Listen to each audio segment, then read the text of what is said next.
This is real for me. I need this. This is a therapy for me. Can't wait. Oh, man. Okay, this is kind of a round 2. It is round 2. Because we didn't realize that this does need to be a bit more structured. Very true. But there's very specific stuff that we do need to bring to light, because I feel like personally there's a lot of people that do talk about this stuff, but from the perspective of people that go through it, I feel like there needs to be more light shine. There's a lot of people that talk about it that don't really understand it, that don't really understand the depth of each thing, which is just a lot of stuff with mental health. So for this is a little thing we call therapy session. And I do want to preface, neither one of us are trained psychologists, therapists, or anything like that. I study not therapy, but like psychology and all that kind of stuff for fun. Yeah, I studied psychology in school too. Okay, so I almost minored in it. Okay, you probably have a little bit more No. more accolation than I do, at least. No, it was like over a decade ago. So if you're researching now, things have changed a lot. Okay. Yeah. Well, either way, we're not professionals in this field. No. But we both have personal experience with what we're talking about with this kind of stuff. At least in this episode. Yes. I don't know what's going to happen in future episodes, especially when we bring other guests on to kind of talk about their stuff. But that's okay, because we always make sure to preface that, like, we're not trained, but we speak from experience with dealing with this kind of stuff. But on today's agenda, we have a few big things that especially people in the industry that we work in deal with a lot that isn't really talked about a whole lot. Number 1, bipolar. That's something that you have a little bit more experience in than I do, but overall mental health in this kind of creative industry. We're going to be talking about depression and anxiety. That's definitely more of my field. And then FOMO, which again, is probably a little bit more on me, but I'm sure I've had FOMO for sure. Okay, so you have a little bit of experience. I think all of us do. Yeah. You know. But first, I want to get into a little bit of the bipolar, because that's the one that is a fully diagnosed thing with you, a fully life-changing situation. Yeah. Yeah. So I'm curious for you. I know we kind of talked about it before, but in more depth of your journey of coming to this realization of having bipolar, what it was like maybe before the diagnosis, how you work with it, how it affects your life, your career, all that kind of stuff. Yeah, it was really interesting because I was super sensitive when I first started in the film industry, because my dad had passed away like 3 months prior. And so when I was getting like hazed and like kind of bullied in the very beginning, everyone like just thought that I was super sensitive and crazy and all this stuff. And like I finally, when I was diagnosed like 7 years later, realized that like if I had been diagnosed earlier, then I would have been able to handle what they were doing to me better.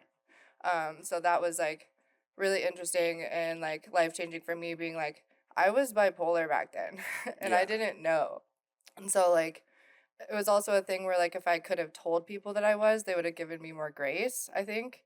And I haven't really come out about being bipolar, like in the industry. I haven't really, like, all my friends know, but like I haven't told everyone like that's why I was like so sensitive back then. So one day I will, but it's really bad.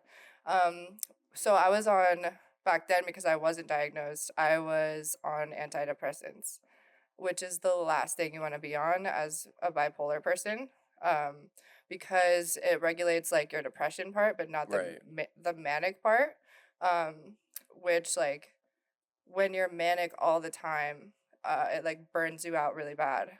And so then you still get depressed, and when you like, it was just not regulating my emotions at all. Right, yeah, because that's a big thing that people don't understand. Like, With bipolar, I feel like I deal with family members that have it. Some of my closest friends have it, Yeah. other than you, of course. Right. But I feel like it's mistaken a lot for other things, It such is. as BPD, Yeah. borderline personality disorder. Yeah. A lot of people, when they hear of borderline, they just think of immediate mood switches and Right. highs and lows and all that kind of stuff. They Yeah. don't know about the mania side of stuff. Right. About, like, okay, well, what does a manic episode look like? Right. The fact that it's not every single day you're a different kind of person. Mm-hmm. Yeah. I mean, For me, like, each manic episode is different. Sometimes I can feel it happening, and then sometimes I'll like destroy my life, and then I'll be like, oh shit.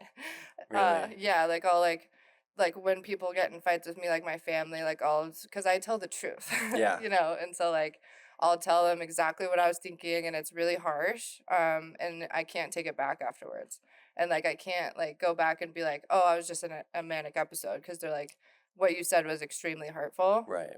or like for like at work and stuff, like I defend myself, and that's just part of my personality too. Right. But like when it gets really bad, like I talk back to you because I'm respecting myself, and you're gonna respect me too.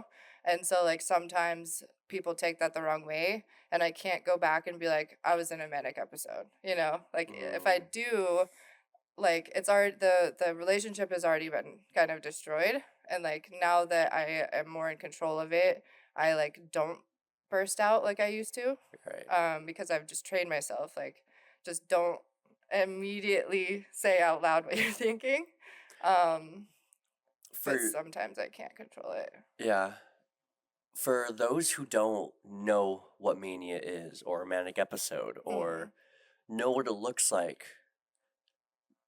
as someone who deals with it and who has them, can you elaborate a little bit more on what a manic episode is? Yeah, it's mainly like a god complex in a way. Like I think like I'm the best person out there, like that I'm right all the time.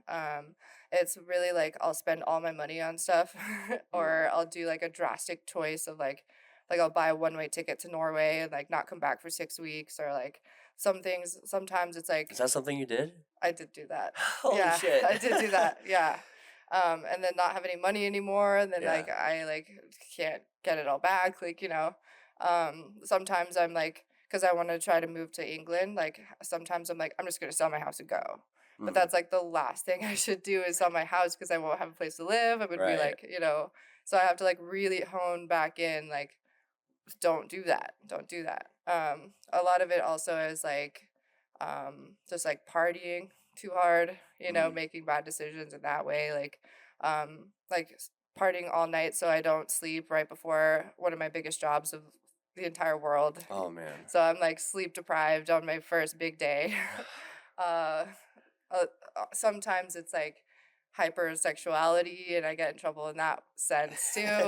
It's a whole bunch of things, like it's really just like calling people out, like if someone's like fighting with my family, um and then it's like the worst day of your life. Like when you're just like laughing at how bad your day is, that's me at least twice a month.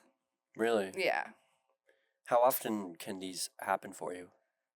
So I've been getting better, but I probably have a hypomanic episode probably 2 times a month, which happens like over a course of 3 days. And then I get a depressive episode for 3 weeks. Okay. And most of the time, it's the aftermath of my manic episode.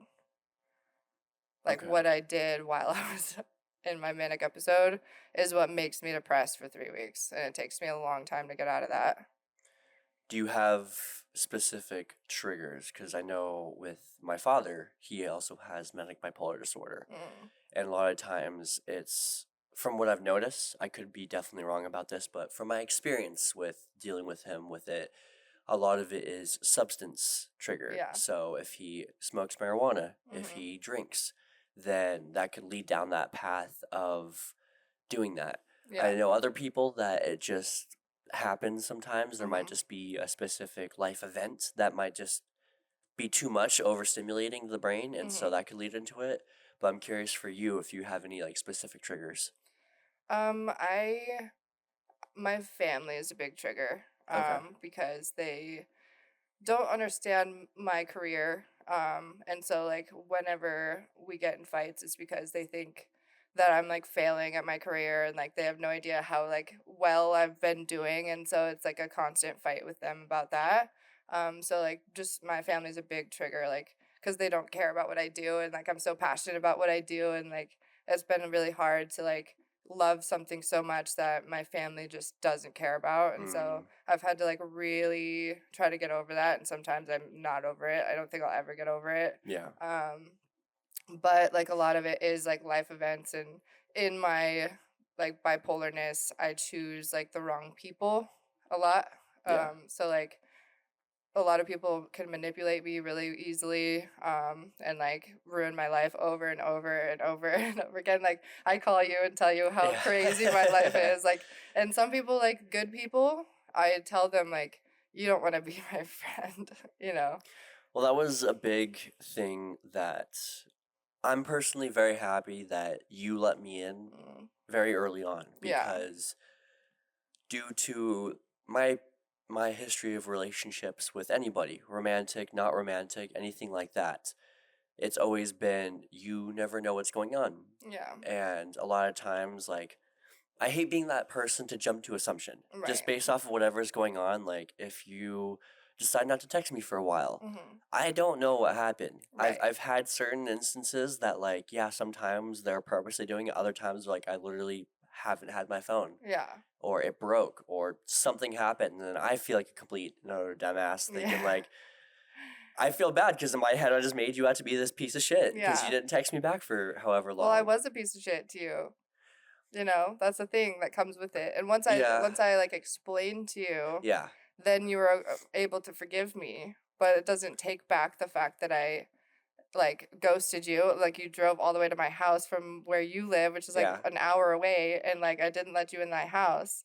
But it's because like I had my stalker ex-boyfriend that like we were Yeah. fighting and all this stuff, and like I couldn't tell you that at the time, Well, yeah. you Yeah. know. So Which and even that like obviously any sane person probably would have easily taken those instances and been like, you know what, go fuck yourself. Like yeah, you don't deserve me type of stuff. right. But I I look at relationships from a more macro perspective Mhm. of I don't believe that people like very rarely do, especially new people, act maliciously towards you immediately. Yeah. Like I always think, especially when it's someone that you're just now meeting, like in Mhm. that time, like we were just like beginning our friendship and Yeah. stuff.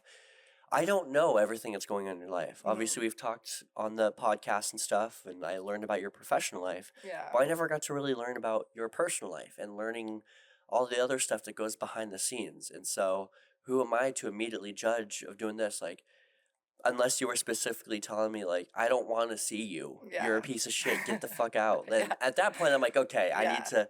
But if it's like there's shit going on, I've personally been in that spot of like, I just need a little extra patience. Right. There's just some shit going on that I cannot talk about right now. Mhm.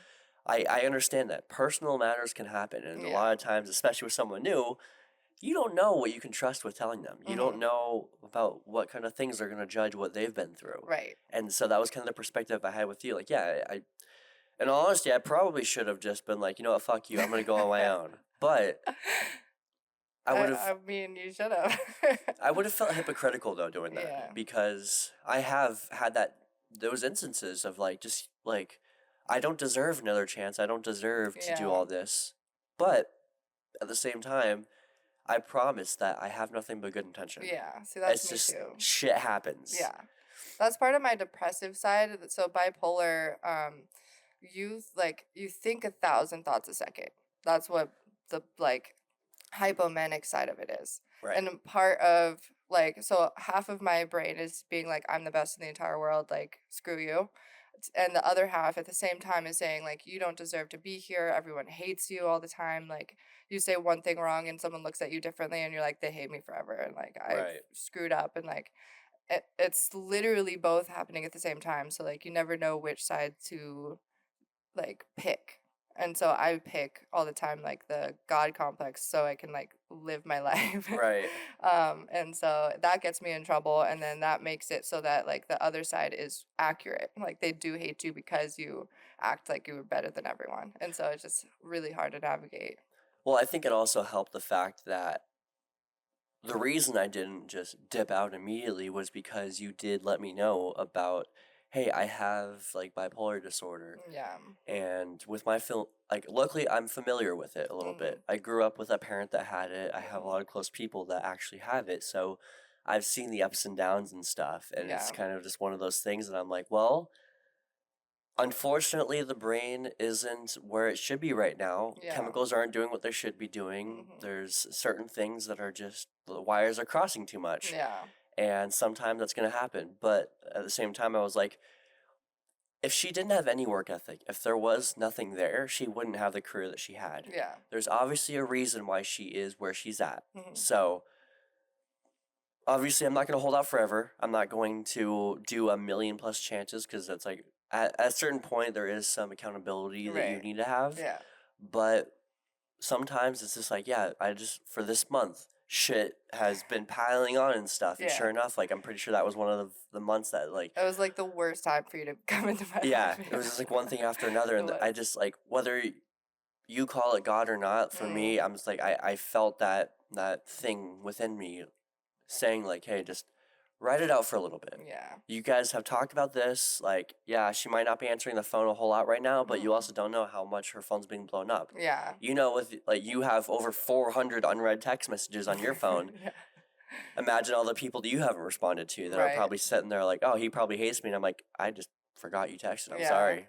Because I have, like, ADHD is my thing. I have Mhm. massive ADHD, which I wasn't even diagnosed with until literally last year, actually. Okay. I Yeah. went my entire life because I didn't have the typical signs of ADHD with the hyperactivity and all that kind of stuff. It was mostly focus stuff. Mhm. But, and like, there's been a lot of different research that's gone into ADHD with, Yeah. like, oh, well, it's not just not being able to focus on one thing and being hyperactive.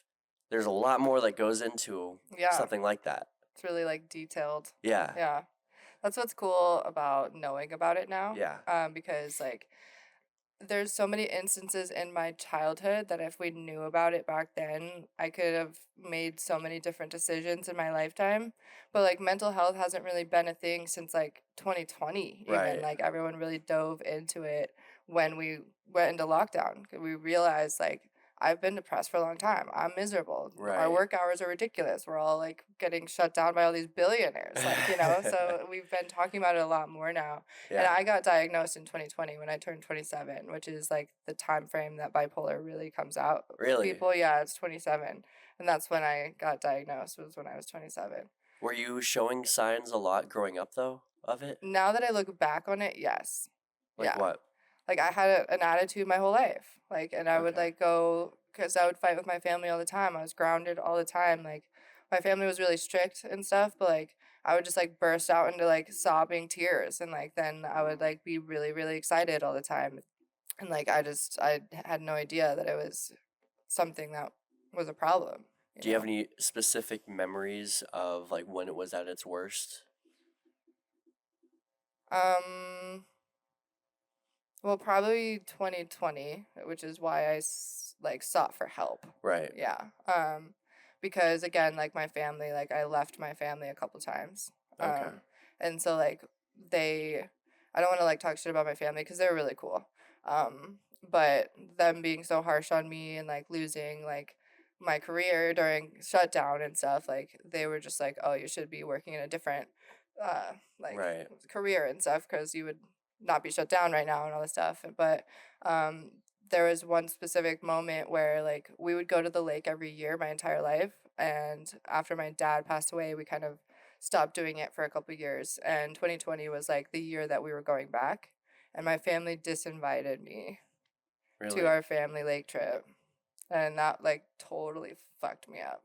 Really? Yeah, and that's where I was like, I'm never coming back to the family if you guys don't want me to be here. Yeah. And like you're not like respecting like my dad and all this stuff, like I don't want to be around because you don't want to be around me. And so that's when I went to a psychiatrist, and I was like, I need, something's wrong. And he diagnosed me. And like, when I was diagnosed, I told my family, and they're like, that makes sense. Really? Yeah. And so they just kept telling me, like, if you Google the top 10 things not to tell someone with bipolar, they said that to me, like all of them. And so I would text them and I'd be like, here's articles, like, so you can start reading this stuff of like, if you're a family member of someone with bipolar, here's how you should deal with it. Right. And they never read anything about it. Like they didn't research it. They don't really care. And so there's been multiple times since then that like I've left the family again, and like they told me that in order to come back I had to go to therapy, and in order to come back I had to do one session with my mom, and my Mm. mom had to approve that I was okay enough to come back to the family. Really? Yeah. It was all on her shoulders. Yeah. Yeah, because she was the one that I was fighting with the most. Oh, okay. And like it was, so my entire life, like my entire childhood was me and my dad versus my mom and my brother. And so since I don't have my dad anymore, It's just it's just you pinning 1-on-2. everything on me. Yeah. And so that's what really like gets me all the time. And it Yeah. still is happening. Like there's recently, like 2 weeks ago, that they ganged up on me again, and I almost left the family again. Really? Yeah, I told them, because they told me again, because like I didn't have work December and January because I lost like 5 jobs to the LA fires. Oh shit. Yeah. So they didn't come out here because like their homes were being burned down. Yeah. So like I hadn't asked them for like money help, and since I started, like I own my own business and like whatever. And so when I asked them for help for February, they told me again to quit my career, and that it's really sad that I'm still trying to do this. And I was getting these texts from my family saying like you're failing at the same time as Unstoppable was #1 in the world. It was like Yeah. on my computer that Unstoppable was #1 on Amazon. And then my parents were like, you suck. Like, this is really sad. And they were like, we're going to contact the entire family to do an intervention. And I'm like, I've worked with Will Smith. I've been on Unstoppable, which has J-Lo, like Matt Damon, freaking Ben Affleck produced it. I flew to England and worked on House of Dragons, which is the biggest TV show in the entire world. I was just on a show with like I can't tell. I can't say that. I almost did. Oh my gosh, we can't say that. I can't say that. A very I was on notable person. Very very notable person with I have a crazy NDA about. And so it's just like, how could you possibly think that I'm failing? Like I've had my business for 15 years and I've only one time asked you for help, and you think that I'm failing. Like Right. what is happening? So it's like that's my biggest trigger, and that's like the biggest problem that I've had is my family and like them not trying to understand me at all. Right. And so now when I have new relationships, I do tell them that I have bipolar because like I want them to know like that's my biggest red flag. You know, like you're gonna have to deal with it, and like if you want to be in my life, you should probably start researching how to deal with me. And like when I go off on my manic episodes, like take it as like, oh, you're in an episode right now, and like not take it to heart what I say. Which I think it is important that you do notify of that rather Yeah. than trying to hide it and rather than trying to kind of bury it and Yeah. hopefully it doesn't reach the day of light. I think it's unfair to not Yeah. tell people, you know. Are you the only one in your family with it, or do other people in your family have it too? So, my mom's mom, my grandma on my mom's side had it. Okay. I never met either of my grandparents. They died before I was born. Okay. But she had it undiagnosed and like untreated. And Gotcha. so she was like crazy, would like take the kids and go to a different state and then leave the kids there, and like nobody knew where she was. And so my mom kind of had to grow up like really fast and take care of the younger kids, and they were in the foster homes all the time because like she would just leave them, and then Right. her dad would have to come pick them up because they finally found where the kids were and all this stuff. So my mom had a crazy life. My mom isn't diagnosed with it, but she's like on antidepressants, so she has something. Yeah. But my brother just got diagnosed like 6 months ago. Oh, really? Yeah. And I was like, just to be nice to him, because I'm not the same person as them, I was like, I've known this for a while Yeah. to my brother. And I was like, I just like explained to him, like, this is all how you're feeling and it's okay, Right. you know? And I just like validated everything that he's been hiding. Because, like, my family, instead of facing things, they like to hide it. And so for me, who faces everything, they like freak out and they're like, oh, Kayla's crazy. Like, you need to go to therapy and all this stuff. And I'm like, no, like, I face my problems. I tell you guys so that you know that there is a problem. And like, you guys have a lot of work, inner work yourselves that you need to do in order to meet me halfway. Right. And so that's my last fight with them is like, you guys know I have this issue. You guys have this issue now too. I've done all the therapy. I've done all the inner work, like mainly because I need to for my career, like not Right. even dealing with you guys anymore, but like I can't like go off on people at work. And so like when I come back to the family and you guys have done nothing to help your side of the problems, it's just me walking on eggshells over and over and over again. Yeah. And like you say the same things over and over again that piss me off, and then you think like that I haven't done any of the work, when it's like I've done all this work and I come back and you're saying the same shit to me. Right. Like, how am I supposed to respond? You know, it's Yeah. annoying. So yeah, that's like one thing that my psychiatrist told me the first day I saw him, which helped me so much forever, was because I have bipolar, I'm completely fucked. He said I was fucked. Fucked in what sense? With my career, it's such a roller coaster. Yeah. Every single time I'm done with a shoot, I'm unemployed. So he said people who lose their jobs have like crazy manic episodes. Like, even if they're not bipolar, people have manic episodes. They're so depressed because they just lost their job, right? I lose my job every week. Right. So he was like, not only do you have bipolar, but your career is bipolar. So you have every right to be depressed every week because you're technically unemployed. Yeah. And so that helped me so much of like, it's not only because I'm bipolar, but I'm dealing with such a hard career that normal people that don't have bipolar have mental issues about. And so like it really helped me calm down about like why I'm having so many problems, because it's double the amount of a bipolar. Which it almost begs the question of like, well, then why? Like, why would you do that kind of thing to yourself? But at the same time, like, obviously this is your passion. Mm-hmm. You don't want to go against your passion. And like, yes, it is very up and down. I'm in the similar career path. Yeah. Like, once I'm finished with one project, I don't have anything, which is why like I pick up so many different things. I don't just rely on like this one thing. Right.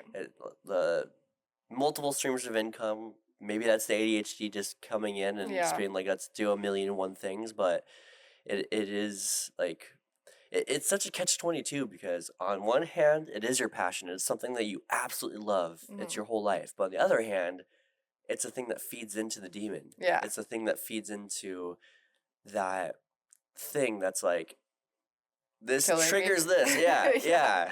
Yeah. I just think that this is like the God complex coming in of like all the best people have bipolar. Really? Yeah, I think so. Because in order to have bipolar, you are highly intelligent because you have to have like deep emotions for everything. Right. But like the people that I've like looked up who have had bipolar and stuff in the past, like all the famous people and whatever, they are highly successful people. Like, we have high work ethic, a lot of drive. We're usually creative. And so like I just can't give up the only thing that I want to do. Right. You know? And so I mean, yeah, I can't do anything else because I think it's a disservice to the world if I just decided to like pick up like freaking Amazon driving, you know, like it really like and that's what pisses me off with my parents is like they'll just do a side job, you know. Right. And I'm like, if I do a side job, then I'm failing, you know. Like you saying I'm failing right now, but I'm failing if I'm doing something else. Well, and I feel like those other side jobs, like as someone that struggles with depression myself, I tried doing that. I tried living that regular 9-to-5 corporate type of thing. I had the stable career, the stable paycheck, the safety, all that kind of bullshit. How'd that make you feel? I had never been more depressed in my entire life. That's what I'm talking about. It was one of those things like, it was so draining. It was so just soul-sucking for me. Because naturally I'm a creative person. Naturally I need an expressive way. I need those highs. I need those adrenaline rushes. Like my original career coming out of high school was to be an EMT. Wow. It wasn't for the money, I can guarantee that. Yeah, EMTs yeah. are not paid shit. But it was The because, adrenaline, yeah, probably. it was because of the fact of there's no 2 days that are the same. Yeah, exactly. You get to go and you get to, one, help people, which is something that I've always loved to do. Mm-hmm. But it's also like very high stakes. You're not going and just typing at a computer for 8 hours. Right. You're going, and 1 minute you could be saving someone from a car accident. Another Mhm. moment could just be like, oh, I'm just having some chest pain. Okay, nothing. Right. But then right after that, you have some kid who just got his arm chopped off Literally, somehow. that's awful. Like, it's so, and like obviously those kind of high stakes can be dangerous for some people. Right. Especially because one of the big things I've been studying, especially in the sense of like neurobiology, psychology, all that kind of stuff, is the effects of the neuro pathways and stuff, and the chemicals in the brain: dopamine, serotonin, oxytocin, Mhm. cortisol, because those are the things that are primarily effective with these things that we have, Mhm. with the highs. That means that you have an insane amount of dopamine going through your body that's Yep. giving you that super high. Mhm. But and one of the big things I've learned from like the Huberman podcast and stuff, and other psychologists that I listen to, the way that we understand dopamine has changed, especially especially like in recent science. Mhm. They've learned that it's not just like a random chemical that happens. It's like a wave pool, pretty much. Mhm. So the higher you go up on that dopamine scale, the lower you're going to go, which Yeah. explains the effects of stimulants and Mhm. stuff, or Mhm. depressants. Because if you go and you reach way up here the dopamine scale, Mhm. it's not going to go back down to base level. It's Yep. going to go below base level, At the and equal then amount. the opposite chemical is going to try to come in to bring you to homeostasis. Mhm. But that can make it to where it's like, oh, too much cortisol, so now we're in stress. Yep. Now we don't need, or now we don't have as much dopamine. And so it's like this huge thing that you're playing with, Yeah. especially with like serotonin, like all these different chemicals that come into play. And obviously, yes, there's certain things in your life that you can do to help regulate it. But with somebody that just naturally doesn't produce the right type of chemicals, Yeah. or the right amount of this type of chemical, Mhm. especially in career paths like what we have, we'll get the biggest dopamine rushes ever on set, but Oh, then right absolutely. afterward, it's like, okay, now cortisol comes in because now we're unemployed. We don't know Yeah. when our next job's coming in. Yeah. It gets to be such a scary ride. Yeah. It really is. For you dealing with not depression, well, you obviously have depression too, Yeah. but like with bipolar, what kind of things do you do, or can other people do to kind of help with these? Like if you have a manic episode, do you Mhm. have certain things that like, if they can do this, this will help me, or do not, or like do nots type of things? That's a good question because I really haven't had like good friends besides you. Like that's what's so weird because like when you started caring about me, I was like Yeah, really standoffish about yeah, it. you 'Cause, thought it was like super sus that I was doing yeah. it. I just said sus. Deal with it. But because it's like, I mean, because I wanted to keep it professional and stuff, and my life Right. is so crazy that's like, well, in order to become your friend, like, here's my life. Right. But so like, I guess it's really just being patient with me and like you checking in on me all the time really helps, you know? Like you Yeah. call me, like if you ask me if I'm okay and I say like, yeah, and you call me right away because you're like, I know the that's fuck's wrong bullshit. with you? Yeah.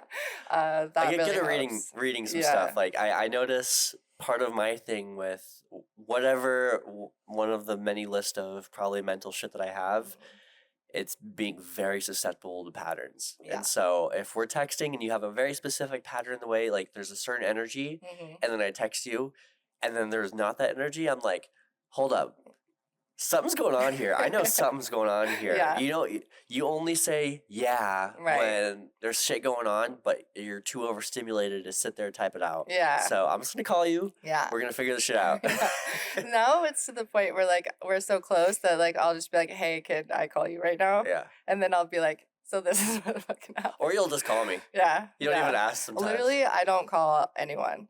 It's you and my friend Kendall. You're the only two people. I told you, like, I there's a reason I have over 400 unread text Yeah. messages. I don't like I don't like having to sit there for more than like 30 seconds Yeah. responding to a message.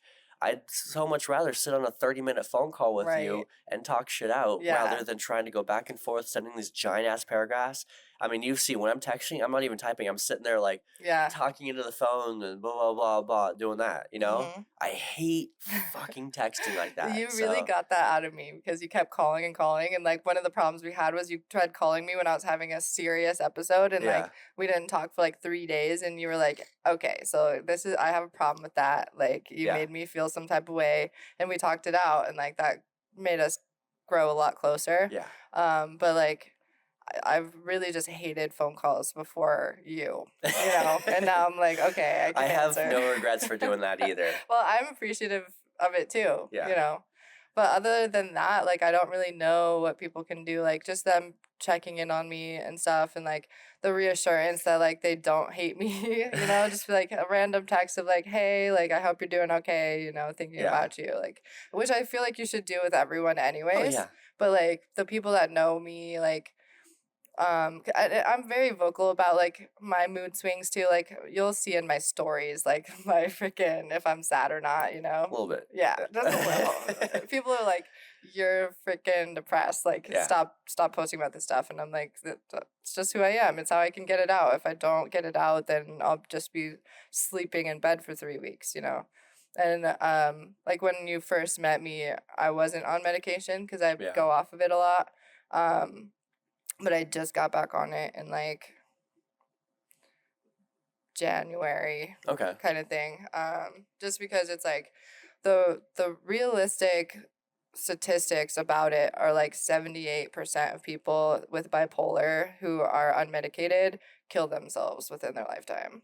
Really? Yeah, and I don't ever think that. Like, yeah, I think like I don't deserve to exist or whatever when I get to my super depressive episodes, but like I love myself so much and I love what I'm doing and I have such a strong purpose and I have like my feature film that I need to make in my lifetime, Yeah. the one that I've held on to for 10 years. Like I'm lucky because I have that passion and I have something to live for, that if I didn't have that and I didn't have this career that I absolutely love, I would have probably been gone a long time ago. Yeah. Yeah. Well, I feel like that's also a big thing is you've found your purpose. Yeah. You found that thing to chase with all of your energy. Mm-hmm. I feel like a lot, like, and I'll go as far as to say, I don't even think it's just primarily people with bipolar. Yeah. It's depression, it's anxiety, it's anything like that. When Mhm. you can't find your purpose like that, you have nothing like I've never attempted that kind of stuff. Yeah. But I won't lie and say the thought hasn't crossed my brain. I mean, I but feel like it's natural, yeah. you know. But I mean, obviously it happens more to certain people, but like even when I can't remember exactly when it was, but I was going through a major depression thing and even after finding my career in acting and everything, I was still at that dark place of like, fuck it.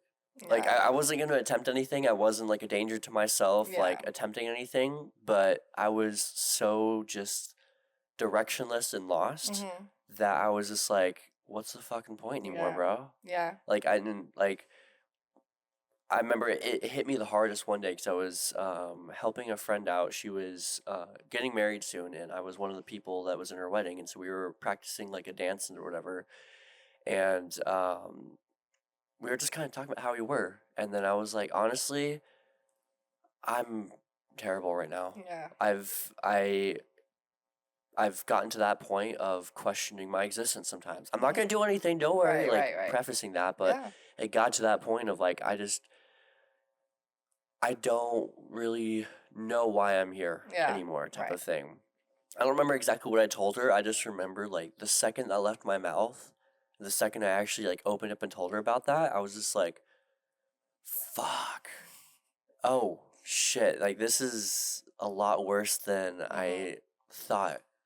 And like yeah, I'm even on antidepressants. I'm Yeah. on all that kind of stuff, but it's still like when there's certain things that happen, Mhm. it's just one of those unavoidable things that just kind of comes across your mind sometimes. Yeah. I mean, I felt that too, even with my direct goal that I have. Yeah. Like, there's just been a few times like when I in 2020, like right before COVID happened, I like had the worst job of my entire life, and it was with all of the big time camera people out here. It was a Mm, huge job. We were all on it. It was like 13 people on camera, which was a big job for all of us. right. And they harassed me the entire time. It was awful. I won't go into details because I've talked about it enough.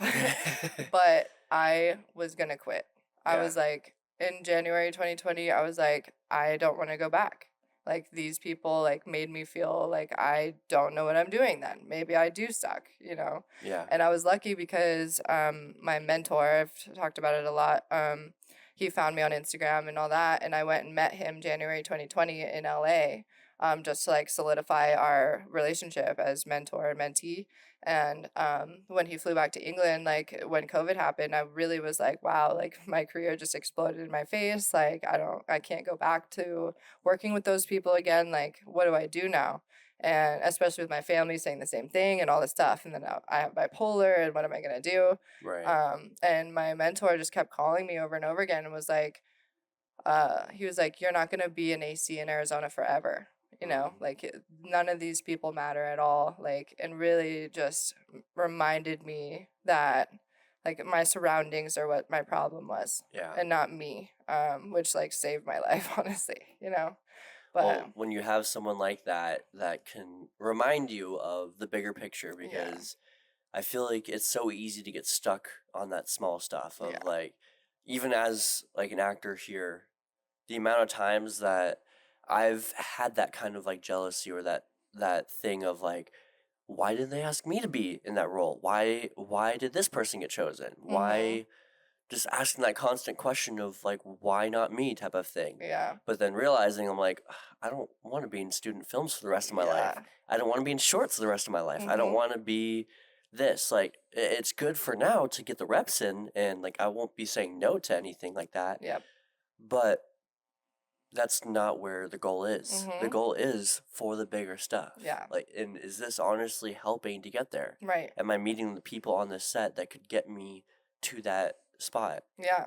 And that's what helped me so much when he said that, was because like me knowing that I could never get back into like the commercial world out here because all those guys take it over, you know, and that's Right. just how it is. It's such a small world, and like I burned that bridge on purpose, you know. And once I started getting work again after COVID happened, I realized how miserable I was with them and how miserable they are all the time. And they're Mm. making commercials like it's a soulless job. Like you're selling crap to people who don't matter, and like you're just providing Oh yeah. what the world doesn't need. And so like because I don't work in commercials, I do a lot of documentaries. So I get to interview like the best of the people in whatever field where the documentary is Mm. on. Or like I do a lot of crime TV where I'm interviewing people that like they're finally able to tell their story of like their brother was murdered, but we finally caught the killer, and like here's their whole life story. And I'm like Ooh. helping them get their like closure out, you know? And it's just like so much better of a lifestyle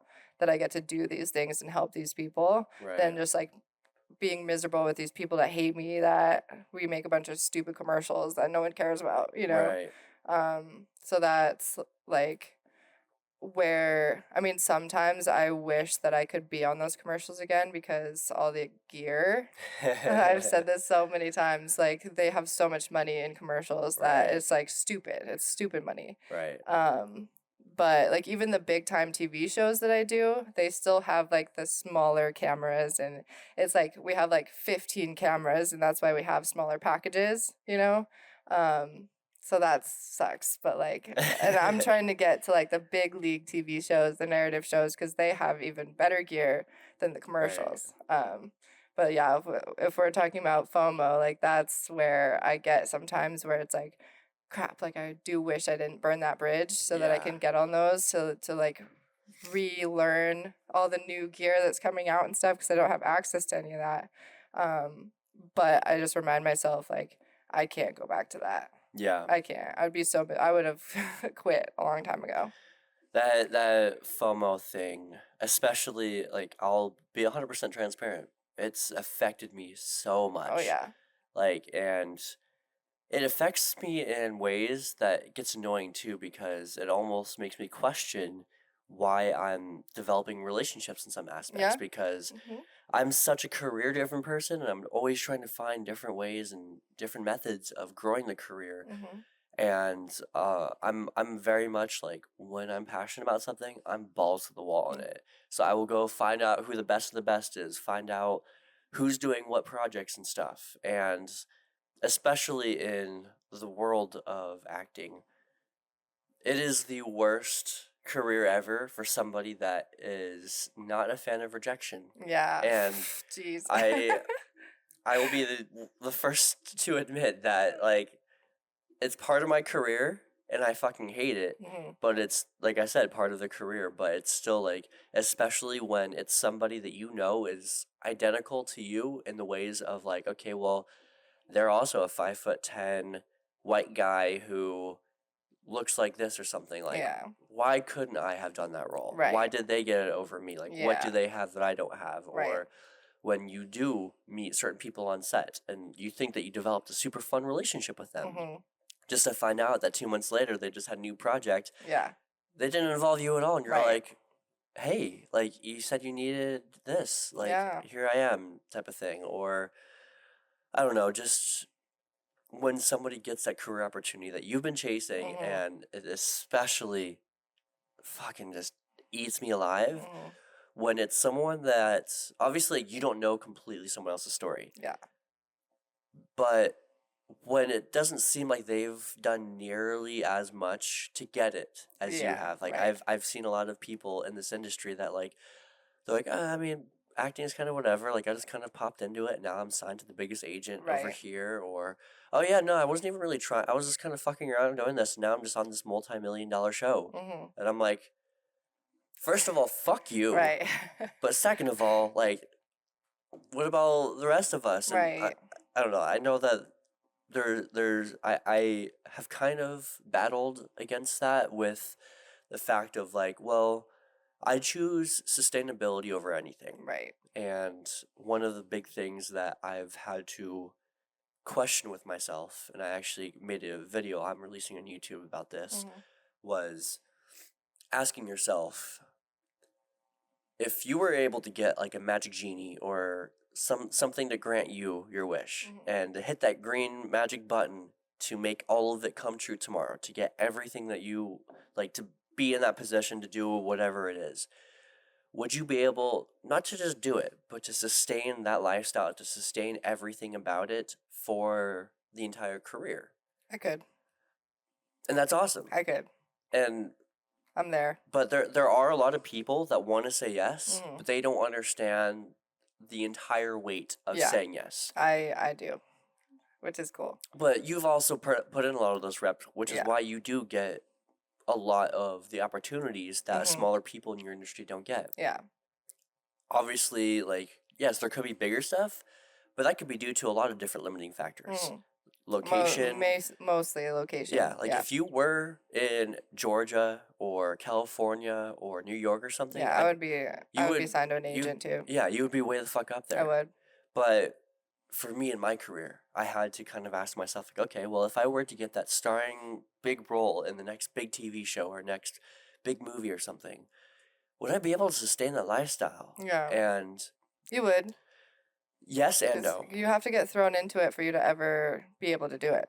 But I almost would rather put the reps in first, with not just diving headfirst into that, especially with the aspects that people don't see in that kind of stuff. With the fact that, like, okay, well, now there's a new fame. I don't have privacy anymore. Yeah. My social media is going to get blown up. I'm going to get, like, yes, I'm going to have a lot of people fanboying over me or fangirling over me, but I'm also going to get a lot of haters, a lot of people that are doing this. And I'm like, I don't know how to be able to deal with that. See, that's the reason why I'd never moved to LA, because I knew I was going to succeed so fast right away that I'd never went. And that fear made it so that I'm where I'm at now. And I've done the best I could and like grown to the very top of Arizona. And like I'm well known across the world, kind of like not in the like high end projects, but like at a lower level, people do know who I am now, mainly because of social media, and I went viral a couple times, whatever.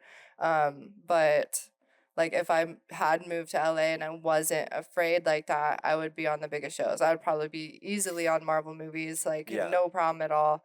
My mentor calls me sometimes and he'll yell at me if I'm like saying something about like anything like my level in the industry. He'll call me and he'll be like, "You need to move to England, like move to LA then. Like, why the fuck are you still in Arizona?" And I'm like, "You know why I'm still in Arizona? Because I'm building it up. I'm doing everything I possibly Yeah. can. I promised Arizona I was gonna do everything I possibly can to get bigger stuff out here. And like Right. this is my last year of trying to do that. And like if we can we have had a couple big stuff. Like even my movie itself was one of the bigger stuff. We hired over 100 people, 100 local people, and we spent like over 500 grand and locally in Arizona. So Yeah. that's like a huge deal for us. And so like that's why I haven't moved. But like I don't forget what I was saying. I think with the FOMO that comes into it though, Oh yeah. especially one of the big things that I kind of have looked at is I unfortunately kind of reflect on like how old I am Yeah. and my peers because I see a lot of like the highly successful people. Mm-hmm. Like when I especially it comes into the sense of like when I'm watching a movie and I see someone like Timothy Chalamet who's maybe we're not the exact same age but we're similar, like we're with like a 5 year thing, and I'm Yeah. like, fuck, okay, well I should have been acting since I was 5 then to Right. get this kind of thing. That's And I'm true. like, I sometimes I do ask myself like, am I even too late into this kind of thing? Did I No. miss out on No, no, this? you should never think that. You should never think that. It's hard not to though because like No, because who was it? Like Morgan Freeman didn't start until he was like 60. yeah, Oprah didn't start anything until she was 40. I think it's just that like young fame type of thing that like I I don't know necessarily because I know there's a lot of like actors that don't start until their 30s or 40s, Yeah. but they're some of the most unknown actors even though they've been in big stuff, and that kind of contradicts a lot of stuff with me though because I'm Yeah. like I'd rather just work on the craft and Yeah. become successful in it, but I feel like there's such a pressure for younger kids now to see the success. I mean, I think that that's like your generation that you're seeing. Yeah.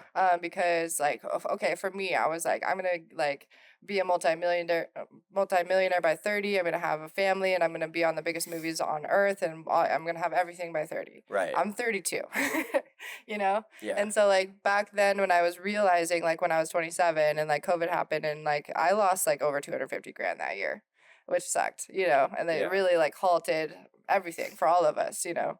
But you have to reevaluate your life. And so I like realized that all of the people that I looked up to and everybody that was doing what I want to do was like 36 and above, you know. And so for you saying that like you're comparing yourself to people that are your age, like in like a harsh way, I guess, is like it's not happening for you right now. Yeah. So you have to like change your perspective of like, okay, honestly, even TV shows like they have like 30-year-olds playing high school people. So like you're Right. not there yet. So like it's probably since you're 27, 26. 26. 26. Like you have so much freaking time left. Like stop it. Stop being so harsh on yourself because yeah, okay, Timothy, I don't know if he has been acting since he was 5, but like so he got a jump start on you. Right. Like so you just have like a couple more years and you're going to get what you want. And when you do, like whatever age you are, when you do get it, you're going to understand why it took that long.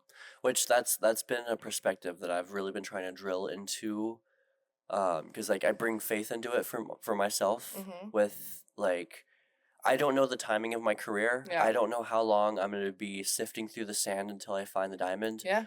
But I know that there was a diagram that I saw a while back to where it's like two people mining in dirt and there's like a diamond. There's two diamonds and one of them gives up an inch away from the diamond while the other guy keeps going. And the number one thing that I was kind of like promising myself is like I don't want to be that guy that's like I'm so close to my break, but then I just kind of gave up because I'm like I've been in this for 10 years and I haven't gotten any big breaks or anything. Yeah. But But you're not going to give up. I know, and it just kind of it gets to that point of when people see that you've been chasing a career and haven't found a lot of success in it, especially after that long, the amount of battling that you have to do with like people telling you like just get into something else. It's not Yeah. gonna happen. Get in something else. Like, I know you're supposed to ignore it. You're supposed to just keep going, but it's so difficult, especially when it's people that are the closest to you, Yeah. which I know that you definitely have dealt with. Yes. So for me, because I know that I can't do anything else, Yeah. it's easier for me to be like, fuck you. Yeah. You know, but again, just like without my experience or whatever, I would tell anybody like, who are they?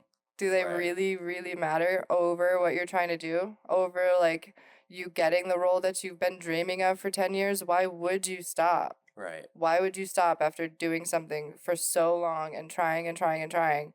Why would you give up ever? That's my thing. And that's the thing with the film industry in general is like if you do give up, then you didn't fucking deserve to be in it in the first place. Yeah. Honestly. When they do talk about the numbers game, because when I was first getting into the industry, and I know we're obviously talking about film and stuff a lot Yeah. and this is supposed to be more of a mental Sorry. health thing, but it does go hand in hand because Yeah. a lot of it like does end up affecting mental health a Oh, lot. absolutely. But like when I was first getting into it, none of my teachers were ever like going past the fact that in this industry, all the odds are 100% against you. Yeah, absolutely. The numbers are never going to be in your favor. You're going to get told no way more than yes.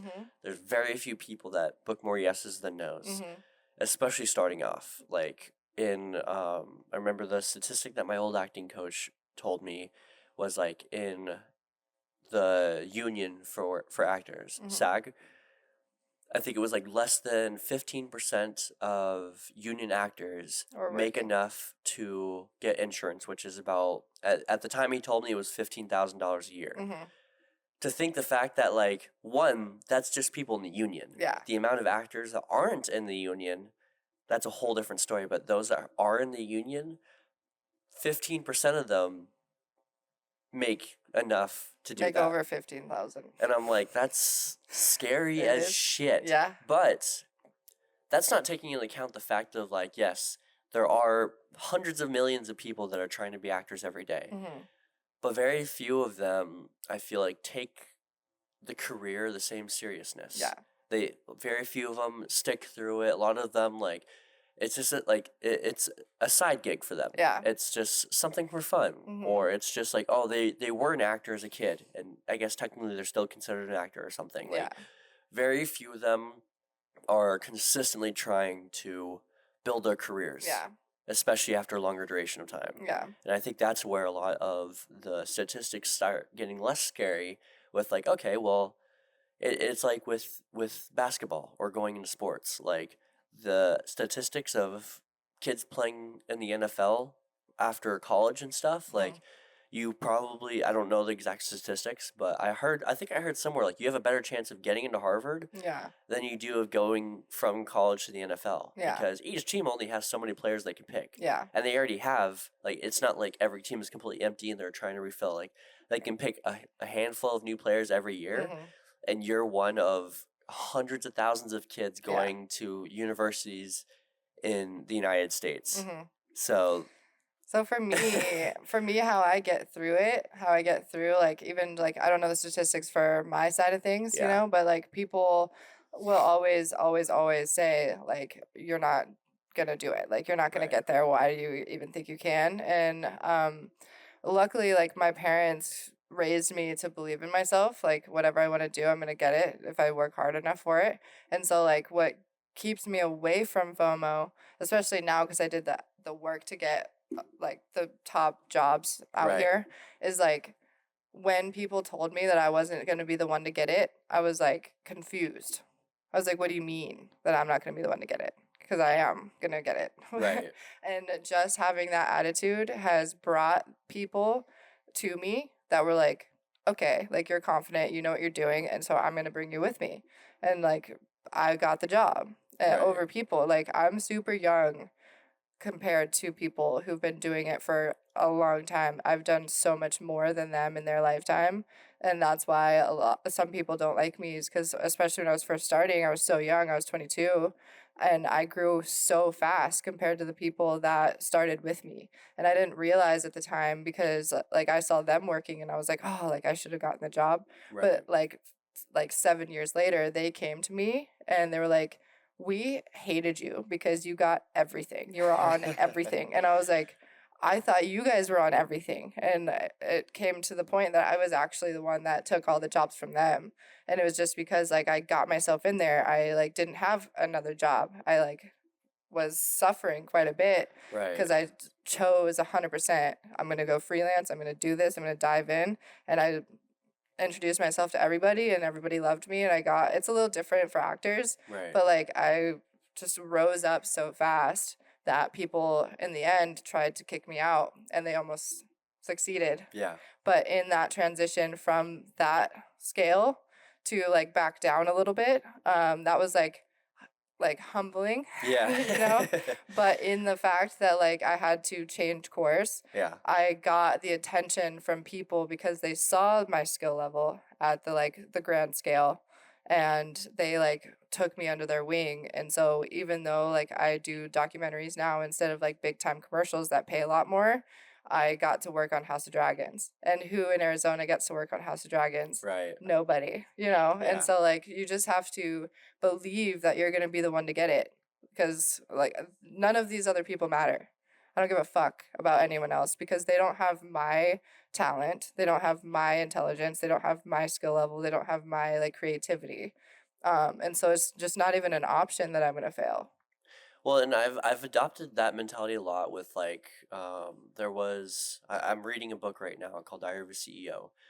And one of the biggest things that they have been prefacing that has definitely stuck with me a lot is don't ever give yourself a plan B. Yes. Like That's true. your only option is plan A. I And don't have a so- plan B. Yeah, and that's kind of how I've been. Like that's like yes, I have multiple careers, but it's just for the fact of like when I do grow as an actor and I'm able to do that, Mhm.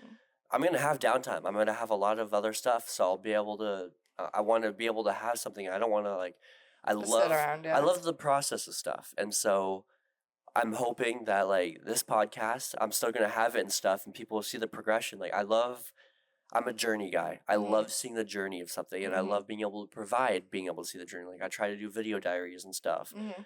Not even specifically for other people, but For you to look back yeah, on, like yeah. the amount of times I love going back to my YouTube channel and like even if I've unlisted the video, Yeah. getting to see myself last year, like I'm naturally I'm a very momentum driven person. Mhm.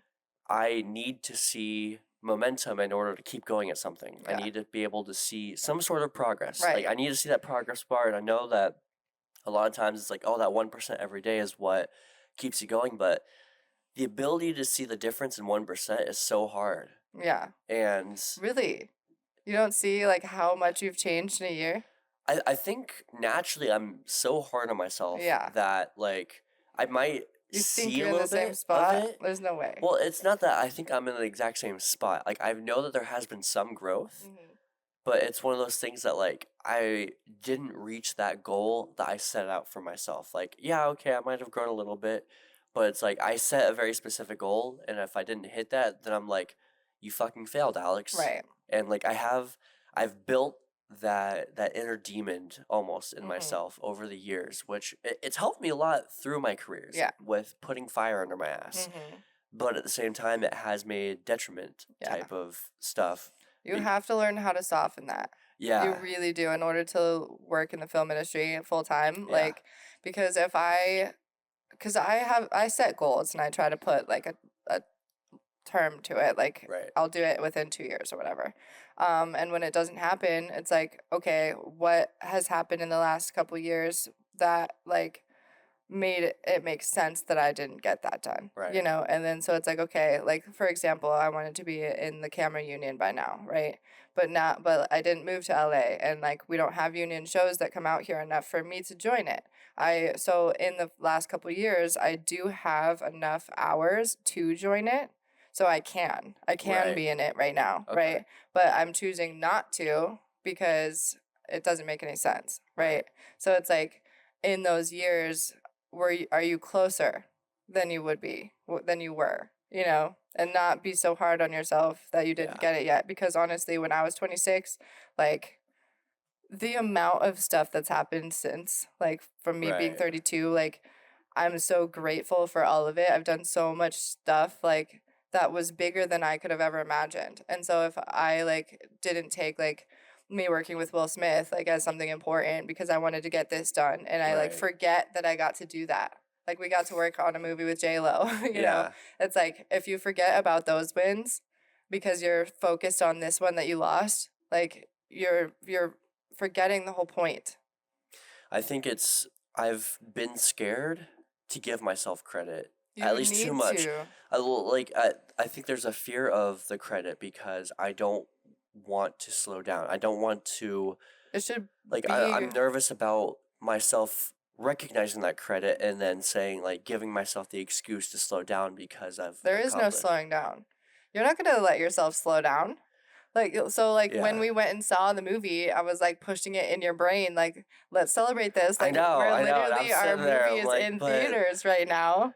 And you were like so hard on yourself, like, what am I doing next? What am I doing next? And I was like, yeah, you have to savor this moment right now. We're in the theater watching a movie that we worked on. My footage was in it. You were in it for a couple seconds. Like that is a huge win. Who else gets to do that? You were just saying like yeah, 100,000 people or millions of people try to do this every single day, and we got our shit in theaters for that moment. You know, yeah, it was only for a day or like a couple weeks, and not like my family didn't watch it, nobody cared, but right, like that is such a big deal. Like when you first started a couple years ago, me 10 years ago, me 15 years ago, yeah, like it took me 15 years to have something in theaters, but it's not like I'm not being like, oh, it took me 15 years. I'm 32.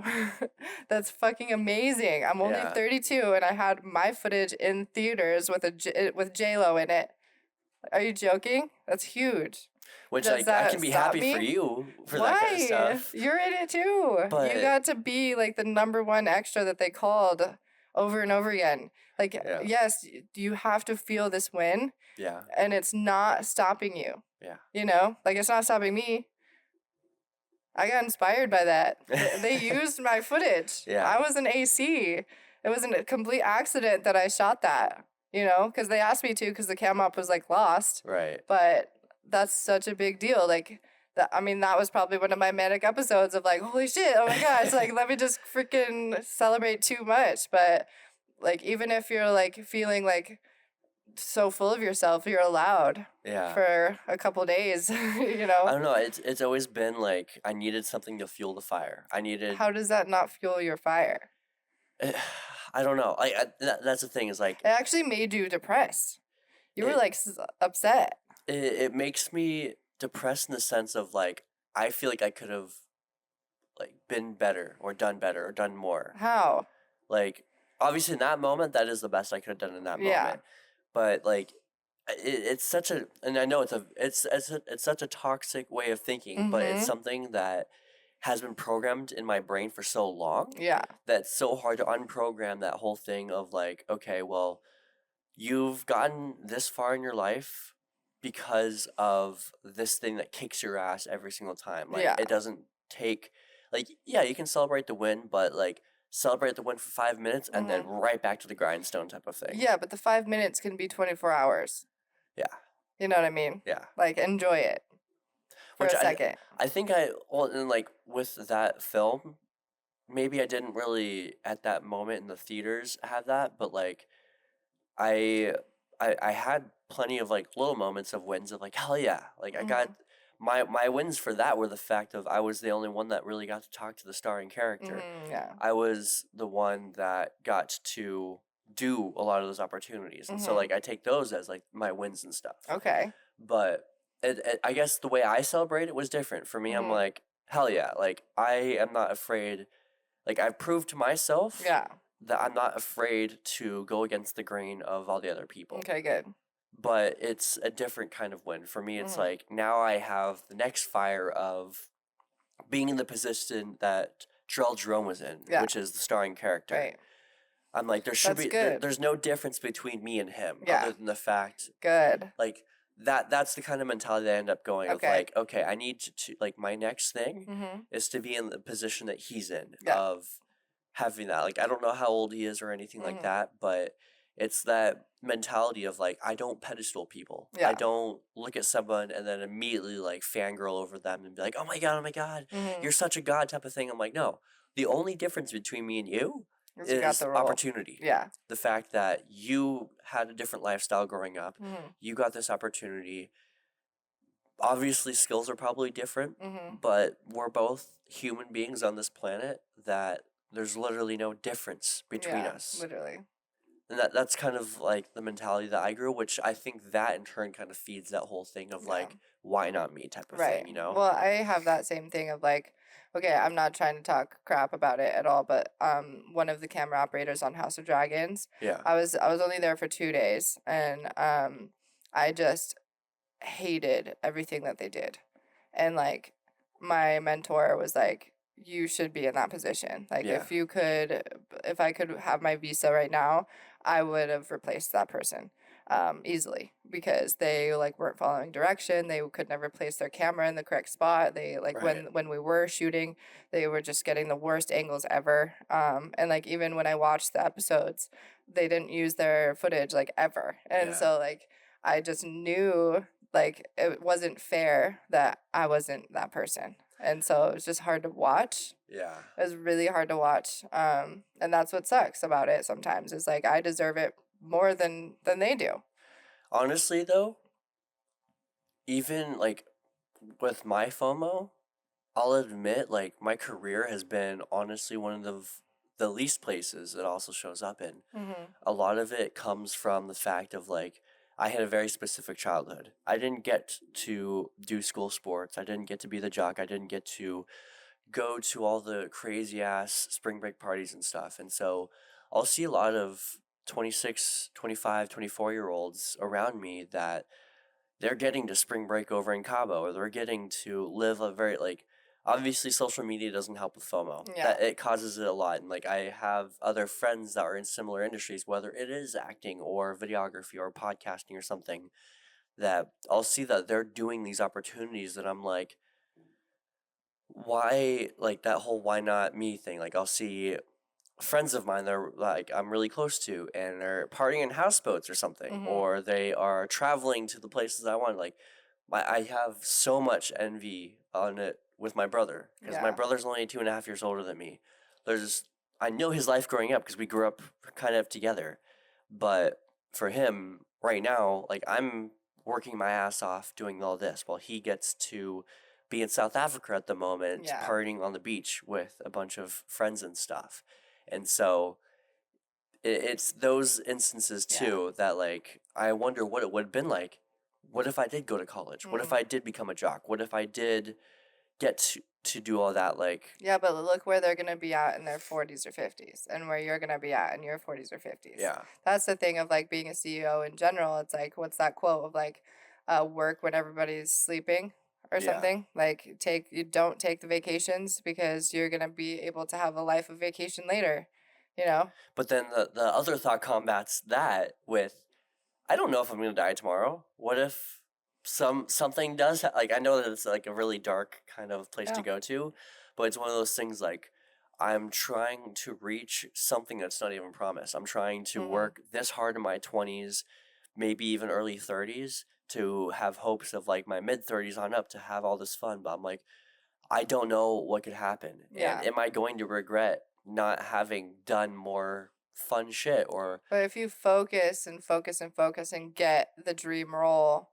when you're 27, when you're 28, when you're 30, yeah, you put in these years of work to get that, and then the rest of your life is doing what you want to do. And if you don't, yeah, you're not going to get it. yeah, So it's like that choice of like, do I want to go to spring break and like kind of give up what I'm trying to do just because it looks fun right now? Or you can book a movie that's all about spring break and you're getting paid like Yeah. $100,000 to have a better time than what you're watching.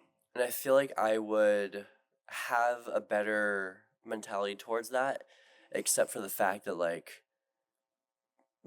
that's when also my other stuff kicks in with depression, anxiety, and burnout. Mhm. Because like I'll be proud of myself. Like when I look at my schedule and everything, I'm still one of the busiest people I've ever met. Yeah. And a lot of times like I feel like I'm not doing enough, even though like all my friends are like, oh, we have to schedule to hang out with you because Yeah. you're busy doing this or you're doing that, and I'm like, well, yeah, like I'm trying to build stuff, but that's also where like currently right now, like I still do driving for like Amazon and Uber Eats and all that kind of stuff, and I've been doing that for a while. And has my financial situation changed? No, and so it's like even though there has been other aspects of my career that have changed, I look at those things and I'm like, well, my financial situation hasn't changed at all. So, okay, boom. So that's one big thing, but it's when I look, I kind of think about like I don't know, I bring myself into a darker hole, especially when like my depression starts kicking in, when I give in to the instant satisfaction instead of delayed gratification of certain things of like, well, I could have just worked today, but instead I doom scrolled on my phone for 3 hours straight. And I'm like, I needed a dopamine type of thing. And like wondering, like, am I in burnout? Because burnout is such, I feel like burnout is such a hard thing to see. Like, everyone thinks that they are above burnout, that it'll never happen to them. They're like, I love what I do. Burnout could never happen to me. And It I'm like, happens to me all the time. yeah, I'm like, it doesn't matter how much you love your career, it's going to happen. Yeah. And like, I'm so bad at seeing burnout myself. I'll go 14 hours a day for 7 days straight and just be like, okay, cool. But then I'll be like, why am I bed rotting all day today? Yeah. Like, I need to get up. I'm like, but I can't get up. Because you And need to rest. I know. And like, it's like, I'm so bad at listening to my body on that whole rest thing. And I'm like, the discipline comes into me of like, no, get the fuck back up, go and do your shit. Yeah. But then it's like, which thing do I listen to? This is part of that video with Joe Rogan. He has the general versus the bitch. The bitch is the one that says to give in to shit. The one that says like, this is gonna feel good. You want to do this. Yeah. You know how good this is gonna feel. Like that seductive voice of just like instantly like, do you really want to get up right now? It's only 7 a.m. Yeah. You know this bed's comfy. There's no way I'm up before 7 a.m. Like, no Yeah. way. Or by 9. Like, get out of here. But then the general comes in. It's like, for me, especially when it comes to that kind of stuff, I'm like, I know what happens when I sleep in too much. Yeah, it's going to feel good in that moment. But then I wake up at 10, 11, 12, and I'm like, I just wasted half the fucking day. And I wake up in like that panic mode of like, shit, I was supposed to make money today. I was Right. supposed to go and do this and help my career and do this. And instead, I gave into the little bitch. But you have to have those rest days. You have to. Yeah. You have to sleep in sometimes. Like for me, I'm like the most unhealthy person. Just sleep wise, I literally like even a couple days ago I worked 4 jobs in 2 days. I did not sleep for like 56 hours. And then like I felt great. I didn't even need any caffeine. It was ridiculous. And then I slept for 17 hours. I didn't know what day it was. And I do that all the time, literally. Like Yeah. I work 18 hours a day, like 30 days in a row, and then I crash out for 2 weeks, you know? And I just tell people I have enough content that people think I'm working every day. Yeah. And I tell people that I'm working on my days off just so that they can give me peace. Like I can't tell them I have a day off. If I say anybody that I have a day off, they're like, okay, let's hang out, let's do all this stuff, let's work some more. And I'm like, literally on my days off, I have work meetings all day long. Like I never have days off. So I have to tell people if I want to have a day off, I have to tell people I'm working. I'm just bad at listening to that voice that says to rest, that it's okay to slow down a little bit to rest because of everything. But I don't know. I'm glad that we're able to kind of voice this stuff because I know that we're not the only ones that deal with the shit. You're not the only one that has bipolar. I'm not the only one that deals with depression and anxiety. And I know for a fact that everyone deals with FOMO, especially in these kind of industries. So I know that there's so much more that we could probably talk about with this kind of stuff, but I'm just happy to be able to kind of help be a voice, letting people know that they're not alone with a lot of these thoughts and stuff. Because whenever I hear other people talking about it, I'm like, finally, someone voiced it. Hell yeah. It definitely feels good to get it out. Yeah. And especially like, it's one thing to talk to a therapist, and I always preface like, yes, talk to a professional when you can, but it's also like, talking to a friend that knows you, that knows your life a little bit, can also kind of help a little bit too. And kind of like be like, hey, No, that's not how it is. Shut the fuck up right now. Yeah.